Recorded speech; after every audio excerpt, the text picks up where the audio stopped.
की बात सुनकर फिर बोली, मुझे आपसे पूछना था कि आपने मुझे आखिर मना क्यों किया वहां जाने से। ये सुनकर दानिश उसे इंटेंस नजरों से घूरते हुए बोला, क्या तुम्हें सच में जानना है सिलीगल? ये सुनकर अंतरा तुरंत अपना सर हाँ में हिला देती है और दानिश को देखने लगी। वहीं दानिश उसे देखकर हल्के से मुस्कुराया और बोला, कम टू मी। ये सुनकर अंतरा अपनी आंखें छोटी करते हुए बोली, क्यों? वहीं से बताइए, आपको जो भी बताना हो, मैं आपके पास नहीं आऊंगी। इस पर दानिश बेफिक्री से बोला। ओके देन, मैं कुछ नहीं बता रहा हूँ। ये कहकर वो वापस खेलने लगा। वहीं अंतरा अपनी आंखें बड़ी करते हुए बोली, दानिश आप बहुत जिद्दी हो। दानिश टेढ़ा मुस्कुराते हुए बोला, आई नो सिलीगल, कुछ नया बताओ मुझे मेरे बारे में। अंतरा चिढ़कर अपने पैर पटकते हुए फिर दानिश के करीब गई और बोली, हाँ अब बताइए, आ गई मैं आपके पास। दानिश ने अंतरा को अपने करीब खड़ा देखकर अपने स्टिक को फिर टेबल पर रख दिया और आगे बढ़कर अंतरा को कमर से पकड़ते हुए टेबल पर बैठा दिया। अंतरा सवालिया नजरों से दानिश को घूरे जा रही थी। वहीं दानिश टेबल के इर्द गिर्द अपने दोनों हाथ रखकर अंतरा की आंखों में गहराई से देखते हुए बोला, तुम्हें कोई और देखे तो मेरा दिल चल उठता है, और वहाँ तुम्हें देखने वाला मेरा सबसे बड़ा दुश्मन मौजूद था, जो तुम्हारे करीब आने की कोशिश जरूर करता, वो भी मेरी गैर मौजूदगी में। ये बात सुनकर अंतरा कुछ पल के लिए खामोश हो गई और कुछ सोचने पड़ गई, जिसके बाद वो गुस्से से बोली, दानिश आप रियान से बेवजह दुश्मनी कर रहे हैं, जबकि मैं उसे जरा भी पसंद नहीं करती। इस पर दानिश की नजरें सर्द हो गईं और वो अपने दांत भींचते हुए बोला, मेरी दुश्मनी उससे बेवजह की नहीं है, और रही बात तुम्हारे पसंद की, तो तुम भले ही उसे पसंद ना करो, लेकिन वो तुमको मुझसे दूर करने की कोशिश में लगा हुआ है, जो मैं कभी होने नहीं दूंगा सिलीगल। ये कहकर दानिश ने अंतरा के चेहरे को उसके चिन से पकड़ते हुए ऊपर उठाया और उसकी गुलाबी होठों पर अपने होंठ रख दिए। अंतरा को अब जैसे आदत हो चुकी थी, जिस वजह से उसने कसकर टेबल के कोने को पकड़ लिया और अपनी आंखें बंद कर ली। कुछ देर बाद दानिश ने उसके होठों को छोड़ दिया। उसके छोड़ते ही अंतरा गहरी सांस लेते हुए खुद की सांसों को नॉर्मल करने लगी। दानिश उसके लाल हो चुके चेहरे को देखकर बोला, नेक्स्ट टाइम से तुम उसे लेकर मुझसे कोई बात नहीं करोगी, गॉट इट? ये सुनकर अंतरा दानिश को घूरते हुए बस अपना सर हिला देती है। उसे अभी बहस करने का जरा भी मन नहीं था। तभी दानिश अंतरा को उसी बिलियर्ड्स टेबल पर झुकाने लगा, जिसे देखकर अंतरा हड़बड़ाते हुए बोली, ये क्या कर रहे हैं आप दानिश? दानिश मदहोशी से उसके करीब आते हुए बोला, सोच रहा हूँ अपनी शादी की फर्स्ट नाइट मना लूं। ये सुनते ही अंतरा की आंखें बड़ी हो गईं और चेहरा लाल हो गया। फिर उसने दानिश से ब्लश करते हुए कहा, दानिश क्या आप भी यहाँ? हम कैसे? ये बोलते बोलते अंतरा अपने आप रुक गई। उसका दिल जोरों से धड़क रहा था। वहीं अंतरा की बात सुनकर दानिश टेढ़ी स्माइल करते हुए बोला, अगर तुम चाहो तो हम कहीं बाहर अपनी स्पेशल नाइट को सेलिब्रेट कर सकते हैं। अंतरा मुंह खोले दानिश की बात सुनती रह गई। दानिश उसकी बड़ी बड़ी पलकों पर अपने होंठ रखते हुए बोला, tell me silly girl, what do you want? Antara अपनी पलकी शर्म से नीचे झुकाते हुए बोली, आप मुझे अच्छे नहीं लगते, इसलिए मैं इस रिश्ते को अभी आगे नहीं बढ़ाऊंगी। ये सुनकर दानिश उसकी नाक पर किस करते हुए बोला, कोई बात नहीं, ये रिश्ता आगे तो जरूर बढ़ेगा, और जल्द ही, जिसमें तुम मेरा साथ दोगी। अंतरा उसे घूरकर देखने लगी तो दानिश उसके चेहरे को सहलाते हुए बोला, आंसर मी सिलीगल। अंतरा बात बदलते हुए बोली, दानिश मुझे भूख लगी है, मैंने काफी देर से कुछ नहीं खाया। दानिश ये सुनकर सेडक्टिव आवाज में बोला, मैंने भी कुछ नहीं खाया सिलीगल, चलो दोनों मिलकर एक साथ एक दूसरे को खाते हैं। अंतरा अब शर्म से पूरी तरह लाल हो चुकी थी दानिश की बेशर्मी भरी बातें सुनकर, और वो धीरे से दानिश को खुद से दूर धक्का देकर बोली, आप बहुत बेशर्म हो दानिश, अब मुझे जाने दीजिए। दानिश के चेहरे पर एक अलग ही सुकून दिख रहा था और वो उससे अलग होकर कुछ पल ऐसे ही शांत खड़ा रहा और फिर अपनी पॉकेट से सिगरेट निकालते हुए विंडो के पास चला गया। अंतरा एक टक दानिश को जाते हुए देखने लगी। दानिश एक टक चांद को देखते हुए स्मोक कर रहा था। अंतरा फिर टेबल से नीचे उतरते हुए खुद के कपड़े और बालों को ठीक करने लगी और फिर उसकी नजर जैसे ही सामने गई वो थोड़ी हड़बड़ा गई, क्योंकि दानिश उसे ही स्मोक करते हुए घूर रहा था। अंतरा ने अपना सर चुपचाप नीचे झुका लिया, क्योंकि दानिश की नजरें काफी इंटेंस थी। वहीं दानिश ने स्मोक करने के बाद अपने कदम अंतरा की तरफ बढ़ाए। अंतरा ने फिर अपना सर उठाकर दानिश को देखा तो दानिश उसके पास आते हुए बोला, आर यू हंग्री? ये सुनकर अंतरा ने तुरंत हाँ में सर हिलाया तो दानिश उसे अपनी गोद में उठाते हुए बोला, ओके लेट्स गो। ये कहते हुए दानिश उसे लेकर गेमिंग रूम से बाहर निकल गया। वहीं अंतरा हड़बड़ाते हुए उसके कंधे को पकड़ लेती है। दानिश उसे लेकर सीधे अपने रूम में आया और अंतरा को काउच पर बैठाया। अंतरा चुपचाप बैठ गई। दानिश ने कॉल करके खाना ऑर्डर किया और फिर अंतरा को देखते हुए वॉशरूम में चला गया। उसके जाते ही अंतरा दानिश को बुरी तरह कोसते हुए बोली, शैतान हो आप जैसा इंसान क्यों आया मेरी जिंदगी में? मुझे बचपन से ही आपसे दूर रहना था। आखिर दानिश जैसा दानव मुझे ही क्यों दिया आपने भगवान जी? वो इसी तरह जी भरकर दानिश को कोसने लगी। तभी रूम का गेट नॉक हुआ। अंतरा उठकर गेट खोलने गई तो एक नौकर अपने हाथ में खाने की प्लेट लेकर वहां खड़ा था। वो नौकर जब टेबल पर उन खाने की प्लेट्स को रख रहा था तब उसकी हल्की सी नजर अंतरा के गले पर पड़ गई, क्योंकि अंतरा के ड्रेस का गला थोड़ा डीप था, जिसे देखकर उस नौकर का दिल मचल उठा और वो हवस से अंतरा को घूरने लगा। तभी दानिश वॉशरूम से बाहर निकला और बाहर आते ही उसकी नजर सीधे उस नौकर पर गई और उसे देखकर ही दानिश का चेहरा सर्द हो गया और उसने सर्द आवाज में उस नौकर से कहा, गेट लॉस्ट। वो नौकर जिसका ध्यान अभी भी अंतरा पर था वो बिल्कुल घबरा गया दानिश की बात सुनकर। वो तुरंत वहां से बाहर निकल गया।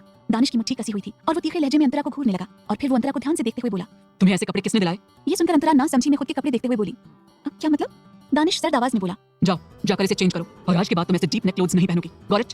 ये सुनकर अंतरा हैरान थी और वो कुछ कहती कि दानिश उसे बुरी तरह घूरने लगा, जिसे देखकर फिर अंतरा चुप हो गई और मुंह बनाते हुए क्लोजेट में चली गई। कुछ देर बाद अंतरा एक नाइट गाउन पहनकर बाहर आई तो उसने इधर उधर देखा, उसे दानिश रूम में नहीं दिखा। उसे देखकर अंतरा टेबल पर रखे खाने के पास जाते हुए बोली, अभी दानिश कहाँ चले गए? अभी तो यहीं थे। ये कहते हुए अंतरा फिर सोफे पर बैठ गई। उसने कुछ देर तक दानिश का इंतजार किया। दानिश काफी देर तक नहीं आया। अंतरा को भूख भी लगी थी, जिस वजह से उसने फिर डिनर शुरू कर दिया।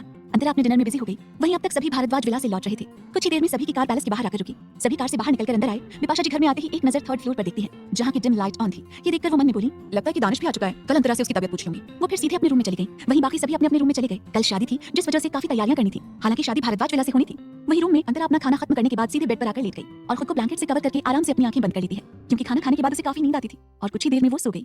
वहीं दूसरी तरफ अंडरग्राउंड एरिया में इस वक्त दानिश सोफे पर अपना सर टिकाकर अपनी आंखें बंद किए बैठा था। वहां चारों तरफ अंधेरा था, पर एक फोकस लाइट बीच में जल रही थी, जहां इस वक्त वही नौकर अधमरी हालत में पड़ा था, जिसने अंतरा को हवस से देखा था। तभी वहां उस नौकर की चीख गूंजने लगी। दानिश के चेहरे पर अपने आप खतरनाक स्माइल आ गई और वो अपनी आंखें खोलकर सामने देखने लगा, जहां इस वक्त दानिश का एक गार्ड उस नौकर को बुरी तरह टॉर्चर कर रहा था। और तभी उस गार्ड ने उस नौकर की आंखों में एसिड डाल दिया और वो नौकर दर्द से बिलक उठा। उसकी डरावनी चीखें पूरे ग्राउंड एरिया में गूंजने लगी। उस नौकर की दोनों आंखों से खून बह रहा था। वहीं उसकी चीख को सुनकर दानिश के चेहरे पर अलग ही सुकून था। फिर वो अपने गार्ड को ऑर्डर देते हुए ठंडी आवाज में बोला, एसिड तब तक इसकी आंखों में डालो जब तक इसकी चीख हमेशा के लिए इस ग्राउंड में न बंद हो जाए। वहीं वो नौकर जमीन पर दर्द के मारे लगभग लोट रहा था, पर दानिश ने अपना ऑर्डर सुनाकर वापस से सोफे से अपना सर टिकाकर अपनी आंखें बंद कर ली। दूसरी तरफ भारद्वाज विला से शिवम और श्रेया दोनों साथ लौट रहे थे और इस वक्त दोनों एक ही कार में थे। श्रेया विंडो से बाहर देखते हुए कुछ सोच रही थी तो वहीं शिवम कार ड्राइव कर रहा था। तभी श्रेया कुछ सोचते हुए बोली, शिवम क्या तुम आज भी मोनिका से बात करते हो? ये सुनकर शिवम बोला, नहीं, मुझे जब पता चला कि तुम उसकी वजह से गलतफहमी में पड़ चुकी हो तो मैंने उसी टाइम से उससे कांटेक्ट तोड़ दिया था। ये सुनकर श्रेया उदासी से बोली, मोनिका ने जिस तरह बताया था कि वो तुम्हारे साथ एंगेज्ड है, उसे देखकर तो कोई भी पॉजिटिव गर्लफ्रेंड शक करने लगेगी और गलतफहमी में पड़ जाएगी। ये सुनकर शिवम ने मुस्कुराते हुए अपने एक हाथ से श्रेया के एक हाथ को पकड़ लिया और उस पर एक किस कर लिया और फिर सामने ड्राइव करते हुए बोला, मैं तुम्हारी फीलिंग समझता हूँ, इसीलिए मैंने तुम्हें स्पेस दिया कि तुम खुद से सही फैसला लो और खुद से देखो कि मैंने हमेशा से सिर्फ तुमसे प्यार किया था और किसी से नहीं। ये सुनकर श्रेया के चेहरे पर बड़ी सी स्माइल आ गई और वो विंडो से बाहर देखते हुए फिर बोली, आई लव यू। शिवम ये सुनकर मुस्कुरा उठा और प्यार से एक नजर श्रेया को देखते हुए बोला, आई लव यू टू जान। श्रेया जान शब्द सुनकर ब्लश करने लगी और शिवम से बोली, तुम फ्लर्टी कब से हो गए? ये सुनकर शिवम कैजुअली बोला, तुम्हारे लिए मुझे होना पड़ा क्योंकि तुम तो फ्लर्ट करती नहीं, इसलिए मैंने सोचा मैं कर लूं। ये सुनकर वो हंसने लगी और शिवम भी मुस्कुरा दिया। कुछ ही देर में शिवम ने श्रेया को उसके बंगले के बाहर छोड़ा और उसे बाय बोलकर अपनी कार लेकर वहां से चला गया। इधर श्रेया भी अपने बंगले के अंदर चली गई। क्या अंतरा जान पाएगी दानिश के इस हैवान रूप को? क्या होगा अंतरा?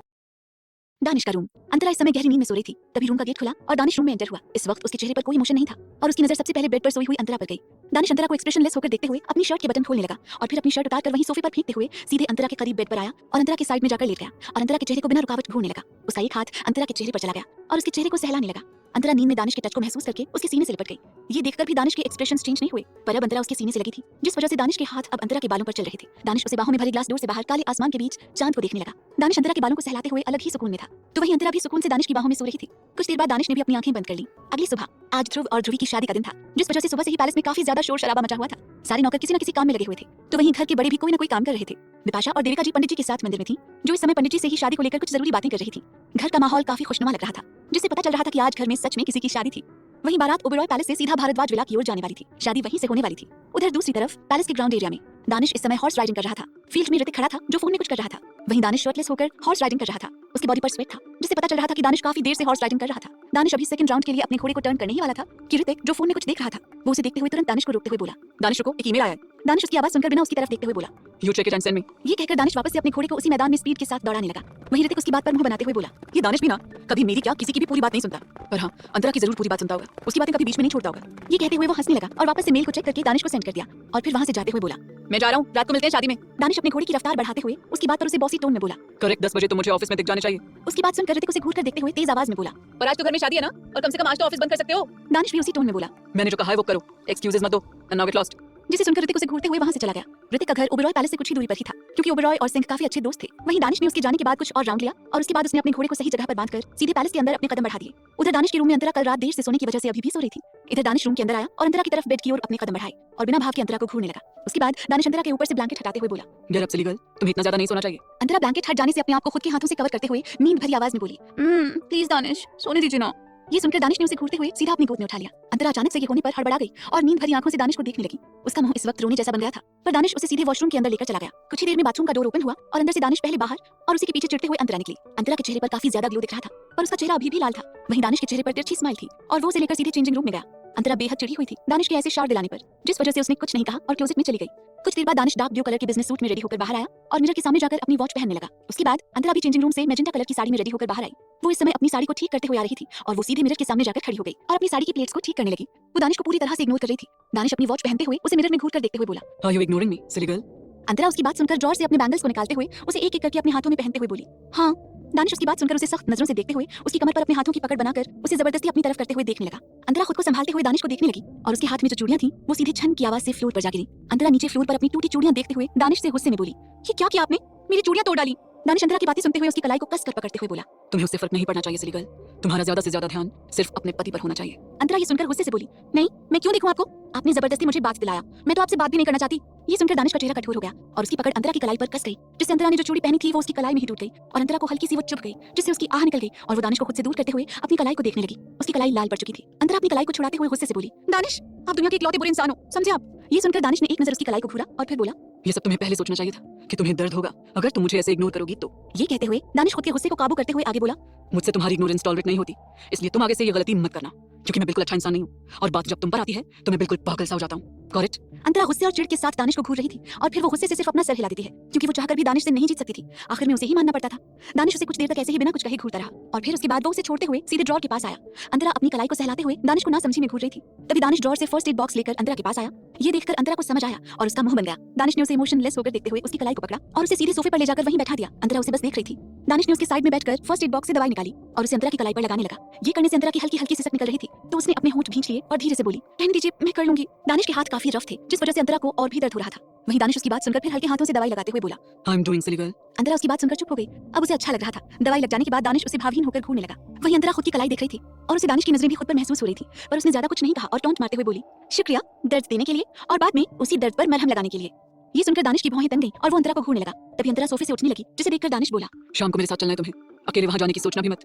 अंतरा गहरी सांस लेकर बोली, ठीक है, पर आप जल्दी आइएगा, क्योंकि अगर मुझे लेट हुआ तो मैं दादी और माँ के साथ चली जाऊंगी। ये कहकर अंतरा वापस से ड्रेसिंग टेबल के पास आई। वहीं दानिश सुनकर उसे घूरते हुए बोला, तुम सिर्फ मेरे साथ जाओगी, दैट्स इट। ये कहकर दानिश रूम से बाहर निकल गया। वहीं अंतरा उसे बस गुस्से में देखती रह गई और मन में बोली, सनकी, पागल, दानव, दानिश। जिसके बाद फिर वो रेडी होकर रूम से बाहर निकल गई। वो सीधे नीचे आई, तब सब अंदर से लौट रहे थे। अंतरा आज फिर दानिश के साथ सोने की वजह से लेट उठी थी, जिससे उसे काफी अजीब लग रहा था। वहीं बिपाशा जी अंतरा को देखते हुए बोली, बेटा आज लेट हो गया तुमको, तुम्हारी तबीयत तो ठीक है ना? कल भी तुम वहां नहीं आई थी। अंतरा बिपाशा जी की बात सुनकर कुछ सोचकर बोली, माँ वो कल मुझे थोड़ा चक्कर आ गया था और मैं स्लिप होकर गिर गई थी, जिस वजह से कमर में हल्की चोट आ गई थी और इसीलिए मैं वहां नहीं आ पाई। पर अब मैं बिल्कुल ठीक हूँ और मैंने ध्रुवी दी से भी सॉरी कह दिया है कल ना आ पाने की वजह से। उसकी बात सुनकर बिपाशा जी अभी कुछ कहती कि उससे पहले ही देविका जी बेहद खुश होकर बोली, बेटा कहीं हमें हमारा परपोता या परपोती तो नहीं मिलने वाला है ना, जिस वजह से तुम्हें ऐसे चक्कर आ रहे हैं, क्योंकि ये सब होना माँ बनने की निशानी माना जाता है। ये सुनकर अंतरा को अब सच में चक्कर आने लगे थे और वो खुद को संभालते हुए जल्दी से बोली, नहीं नहीं दादी, ऐसा कुछ नहीं है, आप गलत सोच रही हैं। अंतरा को काफी शर्म आ रही थी। उसे उम्मीद नहीं थी कि दादी उसके लिए ऐसा कुछ भी, वो भी इतनी जल्दी सोच लेंगी, जबकि अभी तो उसके और दानिश के बीच हस्बैंड वाइफ वाला रिश्ता ही नहीं बना था। अंतरा ने शर्म से अपना चेहरा नीचे कर लिया, जिसे देखकर फिर बिपाशा जी मुस्कुराते हुए बोली, क्या माँ आप भी ना उसे डरा रही हैं? अभी उसकी उम्र तो देखिए, सिर्फ 19 साल की ही तो है और अभी से ही वो बच्चे कैसे संभालेगी? अंतरा बिपाशा जी की बात सुनकर तुरंत अपना सर हाँ में हिला देती है। उसे समझ नहीं आ रहा था कि वो क्या जवाब दे और तभी वहां ध्रुव आया। कैसे निकलेगी अंतरा इस सिचुएशन से बाहर? तभी ध्रुव उनके पास आते हुए बोला, यहाँ क्या हो रहा है? और फिर ध्रुव अंतरा को देखते हुए बोला, अंतु तुम्हारी तबीयत कैसी है अब? ये सुनकर अंतरा ने फिर प्यार से कहा, मैं ठीक हूँ अब। जिसके बाद फिर बिपाशा जी ध्रुव से बोली, बेटा पहले तुम जाकर अपना ड्रेस देखो जो अभी डिजाइनर ने तुम्हारे रूम में रखा है, क्योंकि समय कम है और काम ज्यादा है। उनकी बात सुनकर ध्रुव स्माइल करते हुए हाँ में सर हिला देता है और फिर ध्रुव वहां से चला गया। जिसके बाद अंतरा फिर मंदिर में पूजा करने चली गई और कुछ देर बाद उसने सभी के साथ ब्रेकफास्ट किया। ब्रेकफास्ट हो जाने के बाद अंतरा अभी अपने रूम में जा ही रही थी कि उसके पास ध्रुवी का कॉल आया। अंतरा कॉल को पिक करते हुए बाहर गार्डन की तरफ आई। कॉल पर उधर से ध्रुवी बोली, किट्टू तुम आ जाओगी ना, क्योंकि तुम्हारे बिना ये शादी अधूरी रहेगी और मैं तुम्हें मिस करूंगी। अंतरा गार्डन में लगे सुंदर सुंदर फूलों के साथ खेल रही थी और ये बात सुनकर वो प्यारी सी स्माइल करते हुए बोली, हाँ दी, आप क्यों इतना सोच रहे हो, मैं जरूर आऊंगी। और तो और आज तो आप खुद यहाँ हमेशा हमेशा के लिए आ रहे हो, कितना मजा आएगा ना साथ में, मैं तो बहुत खुश हूँ। ये सुनकर ध्रुवी स्माइल करते हुए बोली, हाँ मैं भी बहुत खुश हूँ, इतनी अच्छी फैमिली और ध्रुव को पाकर। अंतरा ध्रुवी की बात सुनकर उसे छेड़ते हुए बोली, वैसे दी ध्रुव जीजू ने आपको प्रपोज किया था या आपने उन्हें किया था? ध्रुवी उसकी बात सुनकर ब्लश करते हुए बात बदलते हुए बोली, तुम अपना बताओ, दानिश ने तुम्हें कैसे प्रपोज करके शादी के लिए मनाया कि तुमने एक ही दिन में उनसे शादी कर ली? उसकी बात सुनते ही अंतरा के हाथ फूलों पर रुक गए और वो अपने और दानिश की शादी वाले दिन को सोचने लगी, जो उसके लिए कितना बुरा दिन था। उसके चेहरे की स्माइल गायब हो गई। वही अंतरा को शांत महसूस करते हुए ध्रुवी ने कहा, किट्टू क्या हुआ?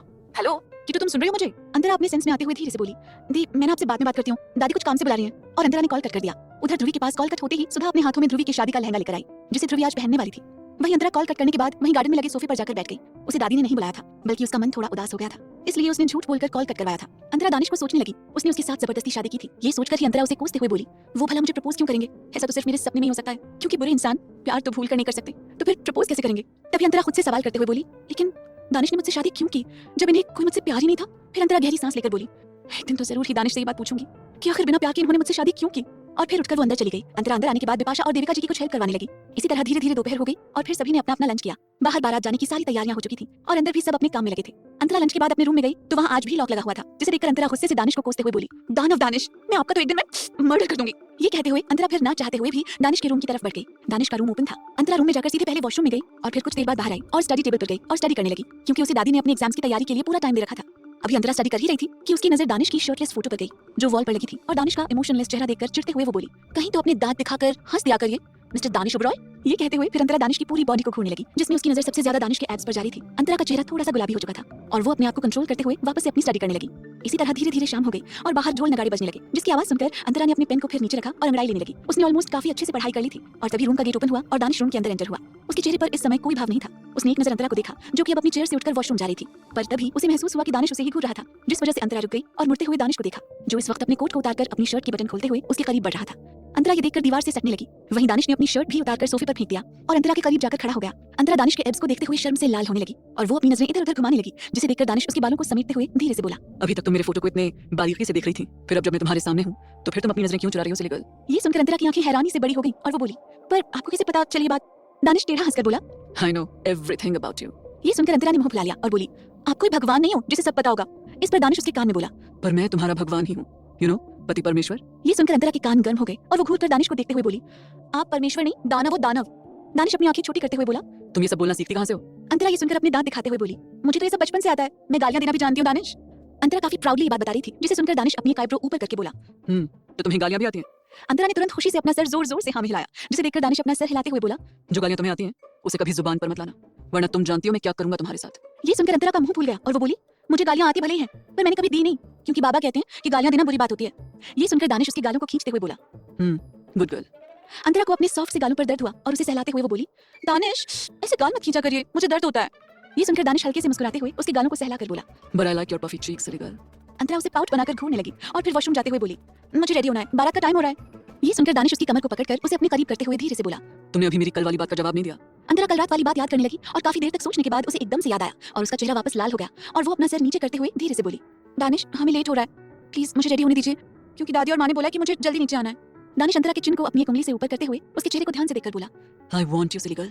उसकी बात सुनकर अंतरा दानिश की आंखों में देखने लगी। दानिश उसे ही बेहद सेड्यूसिंग वे में देख रहा था। अंतरा के होंठ हल्के से कांपने लगे और वो खुद को संभालते हुए बोली, प्लीज मुझे जाने दीजिए। उसका दिल इस वक्त रोलर कोस्टर बना हुआ था दानिश की बातों से। वहीं दानिश अंतरा की बात सुनकर उसकी गर्दन को सहलाते हुए बोला, तुम्हें अब तक मेरी आदत हो जानी चाहिए, क्योंकि मुझे तुम्हारी आदत नहीं, मुझे तुम्हारी लत लग चुकी है और अब मैं तुमसे कोई फासला नहीं रखना चाहता। अंतरा की सांसें भारी होने लगी और वो खुद को कंट्रोल करते हुए बोली, पर अभी मैं नहीं चाहती कि हम आगे बढ़ें, इसलिए प्लीज इंतजार करिए दानिश उस वक्त का। दानिश उसे कुछ पल ऐसे ही देखता रहा और फिर उसे छोड़ते हुए बोला, okay I am waiting for you silly girl. ये कहते हुए दानिश उसे वहीं छोड़कर सीधे वॉशरूम में चला गया। वहीं अंतरा की धड़कनें तेज हो गई थी दानिश की बात सुनकर और वो गहरी गहरी सांस लेते हुए मन में बोली, हे भगवान प्लीज मुझे इनसे बचा लो। अंतरा मन ही मन ये सब बोलते हुए दूसरे वॉशरूम में चली जाती है। कुछ देर बाद दानिश कुछ समय बाद जब वॉशरूम से बाहर आया तो रूम में अंतरा नहीं थी, जिसे देखकर दानिश ने एक नजर चेंजिंग रूम के बंद गेट को घूरा। उसे देखकर उसके चेहरे पर शैतानी मुस्कुराहट आ गई और उसने अपने कदम चेंजिंग रूम की तरफ बढ़ा दिया। उधर अंतरा चेंजिंग रूम में थी। उसने इस समय लाइट रेड कलर का भारी लहंगा पहन रखा था और वो अभी ब्लाउज की डोरी को बांधने की कोशिश कर रही थी, जो उससे हो नहीं पा रहा था। उसका सारा ध्यान अभी उसी पर था, पर तभी उसे अपनी पीठ पर किसी की गर्म सांसें फील हुई। अंतरा ने कसकर अपना लहंगा पकड़ लिया और घबराते हुए धीरे से बोली, आप यहाँ कैसे? दानिश उसकी पीठ पर अपने हाथ चलाते हुए धीरे से बोला। How stupid question silly girl. Antara ने कसकर अपनी आंखें बंद कर ली। वो दानिश के टच से पिघल रही थी और फिर वो खुद को कवर करते हुए बोली, क्या मतलब है आपका? आप यहाँ ऐसे किसी लड़की के चेंजिंग रूम में कैसे आ सकते हैं? दानिश पीछे से उसे हक करते हुए बोला, तुम मेरी बीवी हो, ना कि कोई अदर फीमेल जिसे मैं ऐसे नहीं देख सकता। एंड बाय द वे ये रूम मेरा है, चेंजिंग रूम भी मेरा है, तुम भी मेरी हो और तुम्हारा सब कुछ मेरा है। सो आई डोंट थिंक कि तुम्हें ये सवाल मुझसे करना चाहिए। ये कहकर दानिश उसकी गर्दन को चूमने लगा। इधर अंतरा परेशान हो चुकी थी, उसे नीचे भी जल्दी जाना था और दानिश उसे छोड़ने का नाम नहीं ले रहा था। अंतरा हार मानते हुए आखिर में बोली, दानिश मुझे छोड़ने के लिए आप क्या लोगे? इस पर दानिश रुक गया और उसने अंतरा के चेहरे को अपने सामने घुमाया और उसे कुछ पल गौर से देखते हुए बोला, तुम काफी स्मार्ट हो रही हो सिली गर्ल।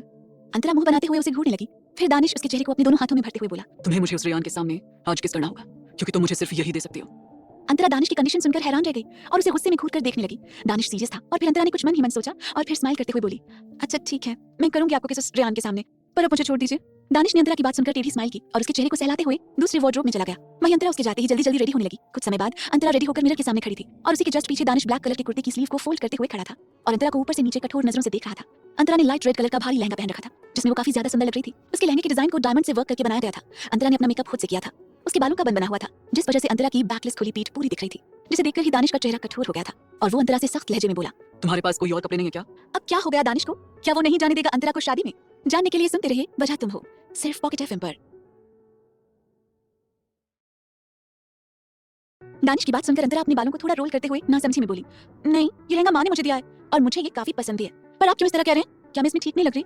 अंतरा ये कहकर दानिश को मिरर से देखने लगी, जो उसे ही घूर रहा था। दानिश अंतरा को देखते हुए उसके बालों में बने बन को पूरे बेतरतीब ढंग से खोलने लगा, जिससे कि अंतरा के पूरे लंबे बाल उसकी पीठ पर गिर गए और उससे उसकी पूरी पीठ कवर हो गई। अंतरा हैरानी में दानिश को घूरने लगी और उससे मुंह बनाते हुए बोली, मैंने इतनी मुश्किल से तो अपना ये बन बनाया था और आपने इसे कितनी बुरी तरीके से खोलकर रख दिया, क्यों किया ऐसा आपने? दानिश रूड आवाज में बोला, क्योंकि मेरे अलावा तुम्हारी बॉडी को कोई और नहीं देख सकता सिली गर्ल, इसलिए ये बाल अब खुले ही रहेंगे। ये सुनकर अंतरा उसे बुरी तरह से घूरने लगी और फिर दानिश ने उसे देखते हुए टेबल से सिंदूर का बॉक्स उठाया और उसे अंतरा की बिल्कुल सीधी मांग में भरते हुए बोला, इसे लगाना मत भूला करो सिली गर्ल, यही तो है जिससे सब तुम्हें मेरे वजूद से पहचानेंगे। अंतरा उसकी बात सुनकर उसे बस देखती रह गई और दानिश फिर रूम से बाहर जाते हुए बोला, मेरा इंतजार करना, मैं जल्दी वापस आऊंगा। ये कहते हुए दानिश वहां से टेढ़ी स्माइल करते हुए चला गया। वहीं अंतरा फिर खुद को आईने में देखने लगी। अंतरा ने एक मांग टीका निकाला और उसे अपने सिंदूर को ढकते हुए बालों में सेट किया, क्योंकि शादी में बहुत लोग आने वाले थे जिन्हें अभी उनकी शादी के बारे में नहीं पता था और अंतरा अभी नहीं चाहती थी कि किसी को पता चले, इसलिए उसने मंगलसूत्र और सिंदूर को छिपा लिया और जिसके बाद वो रूम से बाहर निकलकर सीधे नीचे चली गई। अब बारात भी निकलने वाली थी। पैलेस के बाहर खूब जोरों शोरों से ढोल ताशे बजाए जा रहे थे। बारात विला जाने के लिए रेडी थी। ध्रुव को बचपन से ही घोड़े से डर महसूस होता था, जिस वजह से बारात लेकर वो घोड़े की बजाय अपनी कार से जाने वाला था। पूरा ओबरॉय परिवार बहुत खुश था। वहीं मंदिर में बिपाशा और देविका जी पंडित जी के साथ मिलकर सारी रस्में कर रही थी। तभी वहां अंतरा आई। बिपाशा जी ने जब अंतरा को देखा तो उन्होंने अपनी आंखों से काजल निकालते हुए अंतरा के कान के पीछे टीका लगाकर बोली, नजर न लगे तुम्हें, आज तुम बहुत ही प्यारी लग रही हो। अंतरा उन्हें प्यारी सी स्माइल करते हुए देखने लगी और उन्हें प्यार से हक करते हुए बोली, माँ अब आपने टीका लगा दिया है तो अब मुझे कोई नजर नहीं लगेगी। बिपाशा के साथ देविका जी भी इस बात पर मुस्कुरा उठी और अंतरा भी हंसने लगी। उसके बाद अंतरा फिर उनके साथ ही कुछ रस्मों में मदद करवाने लगी। उधर ध्रुव भी अब तक रेडी हो चुका था और वो नीचे आया। अब बारात निकलने का भी समय हो गया था। ध्रुव रेड कलर की डिजाइनर शेरवानी में रेडी हुआ था। उसके सिर पर सेहरा था। ध्रुव काफी खुश नजर आ रहा था। बिपाशा जी ने उसकी आरती की। उसके बाद कुछ और भी रस्म उसके साथ की जो पंडित जी उन्हें करने के लिए बता रहे थे। उधर अंतरा ये सब देख रही थी। उसे अपनी बहन के लिए बहुत ज्यादा अच्छा लग रहा था कि ध्रुव जैसा समझदार इंसान उसे मिल रहा था। तभी वहाँ श्रेया भी शिवम के साथ आई। ये सब लोग साथ में बारात में जाने वाले थे। श्रेया और अंतरा दोनों एक दूसरे को हक करते हुए मिली और फिर श्रेया अंतरा की तारीफ करते हुए बोली, ओहो मैडम, शादी के बाद तो आप काफी ग्लो करने लगी। इसकी कोई खास वजह है जो आप अपनी इकलौती दोस्त को बताना चाहती हैं? श्रेया की बातें सुनकर अंतरा उसे घूरते हुए अपने बालों को पीछे करके बोली, बकवास बंद करो, ऐसा कुछ भी नहीं है, मैं ऑलरेडी ही सुंदर थी। श्रेया उसके खुले बालों को देखते हुए बोली, पर यार अंतरा, तुम अपने बालों को समेटकर जुड़ा क्यों नहीं बना लेती? उससे तुम फ्रस्ट्रेट भी नहीं होगी क्योंकि बार-बार तुम्हें ऐसे हटाने में प्रॉब्लम हो रही है। श्रेया ये कहते हुए खुद ही अंतरा के बालों का बन बनाने के लिए उसके पीछे जाने लगी। अंतरा भी यही चाहती थी पर उसे दानिश ने धमकी दे रखी थी बाल ना बांधने वाली, जिस वजह से वो मजबूरी में श्रेया को मना करते हुए बोली, नहीं। श्रेया उसे अजीब नजरों से घूरने लगी और उसका मजाक उड़ाते हुए बोली, वाओ व्हाट एन आइडिया। ठंड से बचने का इससे अच्छा आइडिया तो मैंने आज तक नहीं सुना। सही है, मैं भी अगली बार ऐसा जरूर ट्राई करूंगी। अंतरा ने ये सुनकर मुंह बना लिया और श्रेया को घूरने लगी तो श्रेया हंसने लगी। वहीं अंतरा मन ही मन दानिश को कोसने लगी। फिर बारात निकलने का टाइम हो गया। ध्रुव विपाशा जी के साथ चल रहा था और बाकी सब भी उसके साथ चलते हुए पैलेस के बाहर आए। ढोल काफी जोर जोर से बजाए जा रहे थे। मीडिया वालों को ध्रुव ने अलाउ नहीं किया था क्योंकि उसे सब सिंपल चाहिए था। वहीं अंतरा भी ये सब देखकर काफी खुश लग रही थी। सभी लोग पैलेस के बाहर पहुंचे तो लाइन से एक कतार में कई सारी काली लंबी कार्स खड़ी थी। एक कार को फूलों से सजाया गया था जिसमें ध्रुव जाकर बैठ गया। तभी उसके साथ ऋतिक भी बैठ गया, जिसे देखकर ध्रुव ने पूछा, दानिश कहाँ है? मुझे वो काफी देर से नहीं दिखा। ऋतिक सीट बेल्ट लगाते हुए बोला, वो कुछ ऑफिस के काम से बाहर गया है, वेडिंग वेन्यू पर वो कुछ देर में पहुंच जाएगा। ध्रुव ने उसकी बात पर फिर हाँ में सर हिलाया और फिर कार वहां से सीधे भारद्वाज विला के लिए निकल गई। कुछ गेस्ट अलग कार में बैठ गए और वहां से निकल गए। इधर बिपाशा जी अपनी कार में बैठते हुए अंतरा को देखकर बोली, बेटा जल्दी आना, और अगर दानिश ना आए तो तुम ड्राइवर के साथ चली आना, उसका इंतजार करने की कोई जरूरत नहीं, ठीक है? अंतरा ने जब ये सुना तो उसने हाँ में सर हिलाया। हालांकि उसे इन सबके साथ जाने का मन था पर दानिश ने उसे ऑलरेडी कह रखा था, जिस वजह से उसे मजबूरन वहीं उसका इंतजार करना पड़ रहा था। उसके बाद घर वाले भी वहां से विला के लिए निकल गए। श्रेया शिवम और करण के साथ उनकी कार से चली गई। अंतरा वहां खड़ी दानिश का इंतजार करने लगी। कुछ ही देर में एक कार अंतरा के जस्ट सामने आकर रुकी और कार का गेट ओपन हुआ, जिसे जल्दबाजी में अंतरा दानिश की कार समझकर उसमें जाकर बैठते हुए बोली, दानिश आपने कहा था कि आप जल्दी आओगे पर आप कितने लेट हो। अच्छा आप जल्दी चलिए, हमें वहां जल्दी पहुंचना है। ये कहते हुए अंतरा अपनी सीट बेल्ट लगाने लगी पर तभी उसे कुछ अलग एहसास हुआ और उसने तुरंत अपना सर उठाकर ड्राइवर सीट पर बैठे इंसान को देखा और उसे देखकर वो चौंकते हुए बोली, तुम लकड़बग्घे यहाँ क्या कर रहे हो? ये कहकर अंतरा ने हैरानी से कार को घूरा और तुरंत उसमें से बाहर निकल आई। वो रेयान की कार थी। वहीं रेयान उसे बाहर निकलते देखकर खुद भी कार से उतरते हुए सीरियस आवाज में बोला, मुझे सच पता चल गया अंतरा, तुम्हारी इस शादी का। अंतरा उसकी बात सुनकर 2 कदम पीछे लेते हुए ना समझी में बोली, देखो रेयान, मुझे अपनी बहन की शादी में जाना है और तुम यहाँ मुझसे बकवास मत करो, जाओ यहाँ से प्लीज। रेयान अंतरा के करीब बढ़ते हुए वापस से बोला, नहीं अंतरा, तुम्हें अब उस दानिश के साथ रहने की कोई जरूरत नहीं। मुझे पता चल गया है कि उस दिन उसने तुम्हें ब्लैकमेल किया था और अब तुम्हें उससे डरने की या इस झूठे रिश्ते को निभाने की कोई भी जरूरत नहीं है। तुम मेरे साथ चलो। रेयान ये सब कहते हुए लगातार अंतरा के करीब बढ़ने लगा। अंतरा को रेयान से थोड़ा डर लगने लगा, जिस वजह से वो पीछे जाते हुए बोली, देखो तुमने शायद ज्यादा पी रखी है इसलिए तुम ये सब कह रहे हो। मैंने दानिश से अपने मन से शादी की है, उन्होंने कोई जोर जबरदस्ती नहीं की है मेरे साथ। रेयान ये सुनकर गुस्से से बोला, नहीं ये झूठ है अंतरा, तुम्हें अभी उस दानिश का असली चेहरा नहीं पता। वो खूनी है, उसने आज तक कई सारे बेगुनाहों को बेरहमी से मारा है। वो बहुत ही डेंजरस इंसान है, तुम उसके साथ जिंदगी नहीं बिता पाओगी, इसलिए तुम मेरे साथ चलो। अंतरा ये सुनकर रेयान से दूर होते हुए बोली, रेयान होश में आओ, दानिश मेरे पति हैं और मैं अब उनकी बीवी हूँ। अंतरा ने देखा रेयान काफी नशे में था, जिस वजह से उसे रेयान की कोई भी बात ज्यादा समझ नहीं आ रही थी। तभी रेयान सीरियस होते हुए बोला, अंतरा तुम्हें अभी दानिश की सच्चाई नहीं पता कि वो कितना बेरहम इंसान है। उस दिन जब तुम उससे शादी करने के लिए राजी नहीं हो रही थी तभी उस दानिश ने अनाथालय के एक बच्चे को मरवा डाला था और तुमसे झूठ बोलकर तुम्हें ब्लैकमेल किया ताकि तुम उससे शादी कर लो और तुम उसके जाल में फंस भी गई। और अगर तुम्हें मेरी बातों का यकीन ना हो तो तुम खुद जाकर सच्चाई अपनी आंखों से देख लो। दानिश ने तो सारे सबूत भी मिटा दिए पर मैंने सब पता लगा लिया है। वहीं अंतरा रेयान की बात सुनकर एकदम दंग रह चुकी थी। उसे यकीन नहीं हो रहा था कि अभी जो कुछ भी रेयान ने उसे कहा था वो सब सच था। अंतरा रेयान की तरफ देखते हुए कांपती आवाज में बोली, अगर ये सब झूठ हुआ तो मैं तुम्हें कभी माफ नहीं करूंगी, क्योंकि मुझे दानिश पर इतना भरोसा तो है कि वो किसी बेगुनाह को तकलीफ नहीं देंगे। ये सुनकर रेयान के चेहरे पर शातिर मुस्कुराहट आ गई और वो बोला, ठीक है मुझे सब मंजूर है, पर अगर ये सब सच हुआ तो तुम उसी वक्त मेरे साथ चलोगी और उस हैवान दानिश को डिवोर्स देकर मुझसे शादी कर लोगी। अंतरा ये कंडीशन सुनकर हैरान रह गई। उसकी आंखें नम थी इस वक्त, वो अभी कुछ सोच समझ नहीं पा रही थी, जिस वजह से उसने अपना सर नीचे करते हुए कहा, नहीं मैं ये नहीं कर पाऊंगी, लेकिन अगर ये सब सच हुआ तो इसका जवाब दानिश को देना होगा। उन्हें मुझे सब बताना होगा कि आखिर उस मासूम बच्चे ने उनका क्या बिगाड़ा था जो उन्होंने उसे मार डाला। ये कहते हुए अंतरा की आंखों से आंसू छलक उठे। वहीं रेयान अंतरा की ये बात सुनकर गुस्से से बोला, तुम बेवकूफ हो अंतरा, तुम उससे ये पूछोगी तो वो तुम्हें सब बता देगा? हाँ यही सोचती हो तुम? तो सुन लो, ऐसा कुछ नहीं होगा। वो बहुत शातिर इंसान है, वो तुम्हें इतनी आसानी से दूर नहीं जाने देगा और अपनी ट्रिक्स तुम पर खेलेगा। अंतरा उसकी बात सुनकर अपना सर ना में हिलाते हुए बोली, नहीं मैं बिना उनसे पूछे शांत नहीं रह सकती, इसलिए प्लीज तुम जाओ। मुझे अगर तुम्हारी हेल्प चाहिए होगी तो मैं तुम्हें जरूर बताऊंगी। ये कहते हुए अंतरा तुरंत भागते हुए पैलेस के अंदर चली गई। उसकी आंखों में आंसू थे। वहीं रेयान अंतरा को जाते हुए देखकर तिरछी स्माइल करते हुए बोला, अब बहुत जल्द तुम मेरी होंगी अंतरा, और दानिश तुम अब देखना खुद अंतरा ही तुमसे दूर जाएगी। ये कहते हुए वो किसी शैतान की तरह हंसते हुए अपनी कार में बैठकर वहां से निकल गया। वहीं अंतरा रोते हुए पैलेस के अंदर आई और दानिश का इंतजार करने लगी। उसे अब दानिश से किसी भी तरह से सब जानना था। अंतरा हॉल में खुद को संभालते हुए अभी बैठी ही थी कि तभी एक नौकर आते हुए अपना सर नीचे करके बोला, मैडम बड़ी मैडम का फोन आया था, वहाँ आपको बुलाया जा रहा है, बारात विला पहुंच चुकी है। देविका जी के फोन आने की बात सुनकर अंतरा कुछ सोच में पड़ गई और फिर खुद को नॉर्मल करते हुए बोली, ठीक है उनसे कहिए कि मैं जल्दी आ रही हूँ। ये कहते हुए अंतरा ने मन में सोचा, पहले ध्रुव दीदी की शादी हो जाए अच्छे से, फिर मैं सब कुछ दानिश से क्लियर कर लूंगी। अभी मुझे खुद को नॉर्मल रखना होगा। ये सोचते हुए अंतरा फिर वहां से ड्राइवर के साथ विला के लिए निकल गई। क्या सच में किया है दानिश ने एक मासूम बच्चे का खून, या फिर रेयान ने फिर चली है कोई नई चाल? जानने के लिए इधर उसके जाने के तुरंत बाद ही दानिश की स्पोर्ट्स कार पैलेस के बाहर आकर रुकी। दानिश के चेहरे पर डार्क एक्सप्रेशन था और वो अपनी कार से निकलकर अंदर की तरफ बढ़ा। तभी एक नौकर आगे आकर अपना सर झुकाते हुए बोला, सर पैलेस में कोई नहीं है, सारे लोग विला के लिए निकल गए हैं। ये कहते हुए नौकर के चेहरे पर हल्का पसीना आने लगा क्योंकि दानिश को उसने बीच में ही टोक दिया था। उसे अपने सामने अपनी मौत नजर आने लगी थी। वहीं दानिश, जिसके चेहरे पर कोई भाव नहीं था, वो एक्सप्रेशन लेस होकर बोला, गेट लॉस्ट। ये सुनते ही वो नौकर तुरंत वहां से चला गया और वहीं दानिश कुछ देर तक अपनी जगह पर खड़ा रहा। उसके बाद वो अपनी मुट्ठियां कसते हुए दांत पीस कर बोला, सिली गर्ल, ये तुमने सही नहीं किया। तुम्हें मेरे बिना वहां नहीं जाना चाहिए था और अब तुम्हें इसकी कीमत चुकानी होगी। ये कहते हुए दानिश तुरंत वहां से सीधे अपनी कार से विला की ओर निकल गया। दूसरी तरफ भारद्वाज विला। इस वक्त विला को किसी दुल्हन की तरह सजाया गया था। आसपास गार्ड्स लगे हुए थे और गार्डन में ही मंडप लगाया गया था और इस समय ध्रुव मंडप के अंदर खड़ा था और ध्रुवी, जिसे सुधा लेने गई हुई थी, वो उसी का बेसब्र होकर इंतजार कर रहा था। आसपास चेयर्स और सोफे लगाए गए थे जहां सारे गेस्ट बैठे हुए थे। वहां काफी रौनक थी और काफी ज्यादा लाइटिंग से गार्डन को सजाया गया था। ओबरॉय परिवार वहां से अलग सेक्शन में लगे हुए सोफे पर बैठे थे और वहीं से शादी देख रहे थे। अंतरा भी उन्हीं के साथ इस समय चुपचाप बैठी थी। तभी बिपाशा जी उसे इतना शांत देखकर बोली, बेटा क्या हुआ तुम्हें? तुम ऐसे उदास क्यों लग रही हो? अंतरा उनकी बात सुनकर अपनी सेंसेस में आई और खुद को नॉर्मल करते हुए प्यारी सी स्माइल के साथ बोली, नहीं तो माँ, मैं उदास नहीं हूँ। अच्छा, मैं ध्रुवी दी को देखकर आती हूँ कि वो रेडी हुई या नहीं।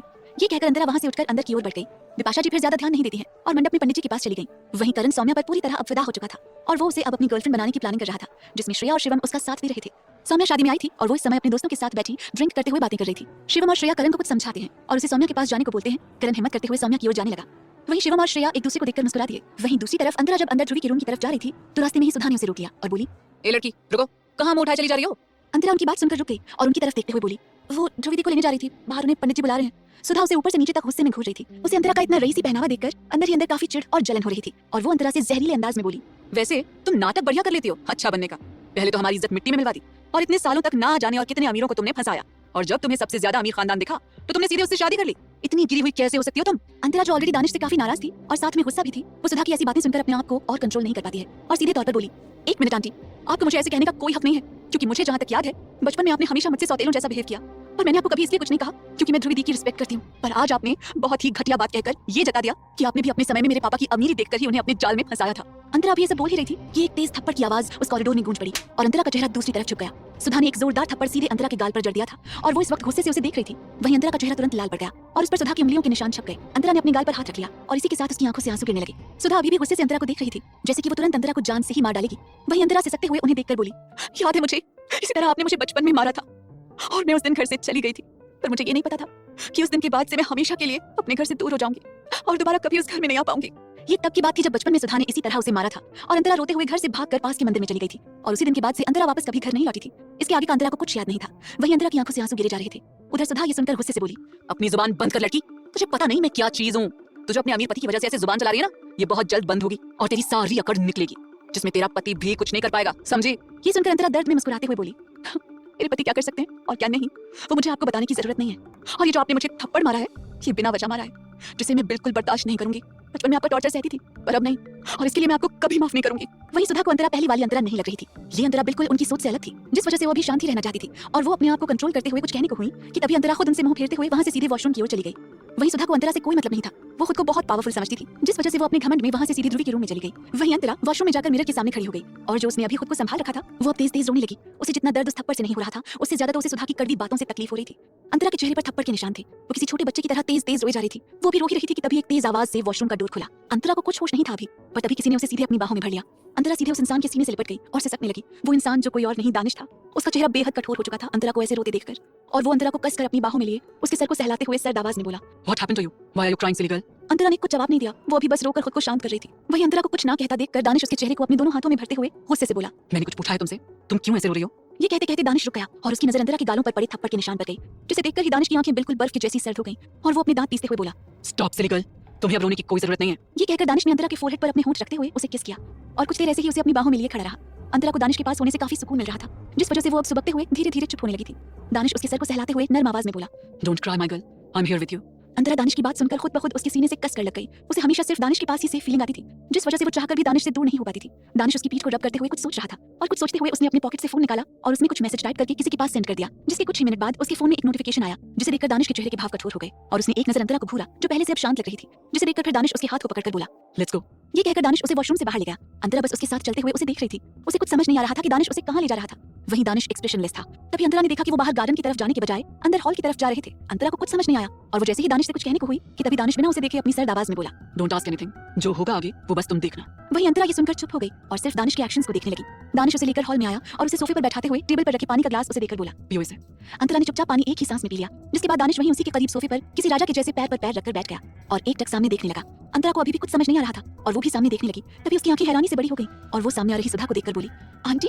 सामने से सुधा अंदर आ रही थी, उसके साथ शिवम भी आ रहा था और इस वक्त सुधा के चेहरे पर डर और घबराहट साफ दिख रहा था। सुधा हॉल में आकर दानिश और अंतरा के सामने खड़ी हो गई। सुधा ने डरते हुए दानिश को देखा और तुरंत अंतरा से बोली, अंतरा बेटी, अपनी आंटी को माफ कर दो, तुम्हारी आंटी से गलती हो गई, प्लीज बेटा। सुधा की इतनी प्यारी टोन सुनकर अंतरा पूरी तरह हैरान थी और उसने नासमझी में अपना सर हिलाया। तभी दानिश घुर्राते हुए बोला, गलती की माफी नहीं, सजा होती है मेरी नजरों में, और तुमने मेरी बीवी पर हाथ उठाकर बहुत बड़ी गलती कर दी, जिसकी सजा तुम खुद से खुद को दोगी। ये सुनकर सुधा दानिश से जल्दी से बोली, दामाद जी मुझे माफ कर दीजिए, मुझसे गलती हो गई, प्लीज मुझे कोई सजा मत दीजिए। इस पर दानिश बिना इमोशन बोला, मैं औरतों को अपने हाथों से सजा नहीं देता, इसलिए तुम्हें खुद से खुद को 50 थप्पड़ मारने होंगे, बीच में कहीं भी तुम्हें रुकना नहीं है, वरना तुम जानती हो कि मैं क्या कर सकता हूँ तुम्हारे साथ। ये बोलते हुए दानिश के चेहरे पर शैतानी मुस्कुराहट आ गई, जिसे देखकर सुधा डर से कांपने लगी और धीरे से खुद से बोली, अगर मेरी काली सच्चाई सबके सामने आई तो भारतवाज कंपनी को अपने नाम करने का सपना मेरा सपना ही रह जाएगा। इससे अच्छा तो मैं अभी ये बात मान लेती हूँ। तभी दानिश सर्द आवाज में बोला, तुम्हारा समय शुरू होता है, 1 2 3 स्टार्ट। उसने ये कहा ही था कि सुधा बिना रुके तेज तेज होती गालों पर वहीं सबके सामने थप्पड़ मारने लगी। अंतरा तो बिल्कुल दंग थी ये सब देखकर। थप्पड़ की आवाज इतनी तेज थी कि चारों तरफ हॉल में पसरे सन्नाटे को चीर रही थी। क्या होगा इस थप्पड़ का अंजाम? कौन सा काला सच जानता है दानिश सुधा का? जानने के लिए सुनते रहिए वजह तुम हो, सिर्फ पॉकेट एफएम पर।